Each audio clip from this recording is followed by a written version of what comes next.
Now let us move to Shloka 12 and 13, where the battlefield atmosphere changes completely.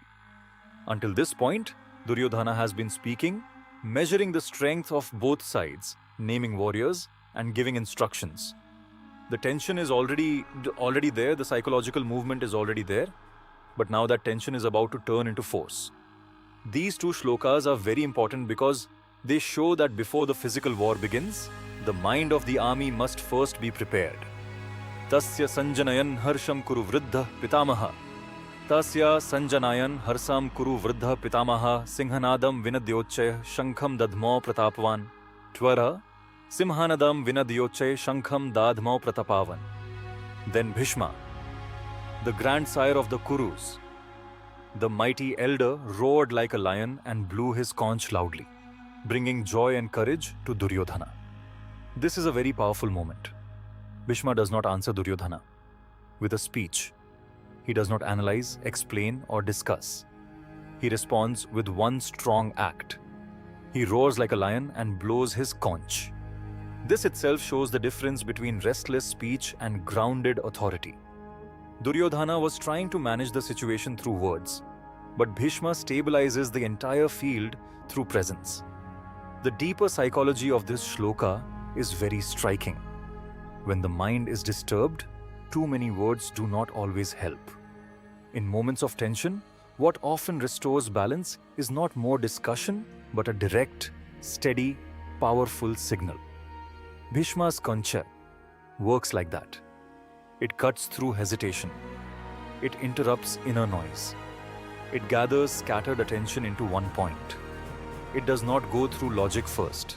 It reaches the mind as force, confidence, and assurance. That is why this shloka says that Bhishma generated joy in Duryodhana. This joy is not ordinary happiness. It is the return of morale. It is the restoration of courage. Bhishma understands that before arrows are released, the minds of the warriors must not collapse into fear or doubt. So his conch is not merely a ritual sound. It is an act of leadership. It is an act of psychological strengthening. It tells the army that their great elder stands firm, ready, and unshaken. There is also a life lesson hidden here for you. Many times when your mind becomes crowded with fear, doubt, and overthinking, you try to solve it only by more thinking. But that does not always work. Sometimes what you need is a strong inner reset, one clear act, one firm decision, one stabilizing practice that breaks the flow of confusion. Bhishma's conch represents that principle. It shows that presence is stronger than panic, and steadiness is stronger than scattered thought. Now the next shloka takes this one step further. Tata Shankhascha bheryascha panvanaka gomukha. Tata Shankhascha bheryascha panavanaka gomukha. Sahasevabhyanyanta sa shabdastu mulo bhavat. Pran Sahasevabhyanyanta sa shabdastu mulo bhavat. Then conches, drums, kettle drums, tabors, and horns were all sounded at once, and that sound became tremendous. Here you can see how one act of strength spreads into the entire army. First Bhishma sounds the conch, and then the whole Kaurava, a side response. Suddenly the battlefield is no longer silent and tense. It is filled with tremendous sound, force, and collective energy. This is not just noise. This is the creation of a shared mental atmosphere. This is where the psychology becomes even deeper. One strong signal from a central figure becomes group momentum. What was individual tension now becomes collective readiness. The scattered minds of many warriors begin to move in one direction. The sound of conches and drums gathers the army into a shared state. It strengthens identity, raises courage, and removes hesitation by replacing inner wavering with outer force. This is why these verses are so relevant even today. Human beings are deeply affected by sound, rhythm, environment, and collective energy. A strong sound can immediately gather attention. It can interrupt your mental loops and pull you into the present moment. On the battlefield, this sound builds readiness for war. In life, the same principle works in subtler ways. Your mind is shaped by the atmosphere around you.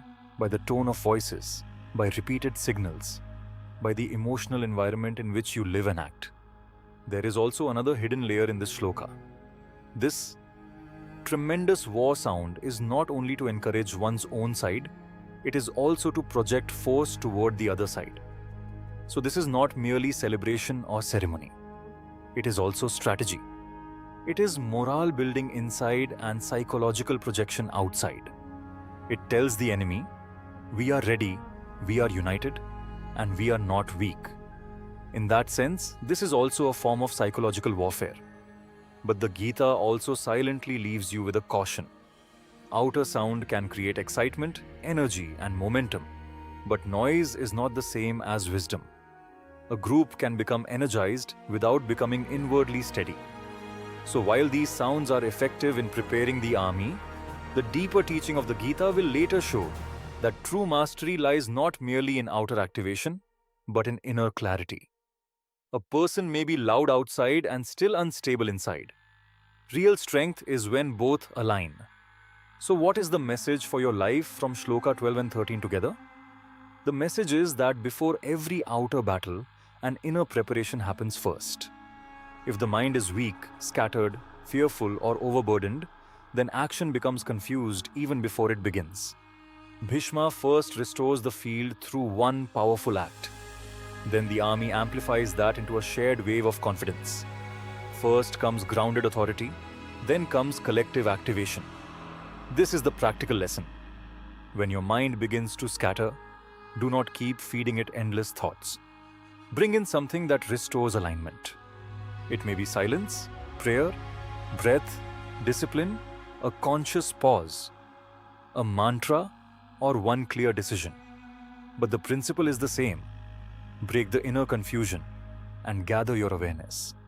Once the mind becomes steady, action becomes clear.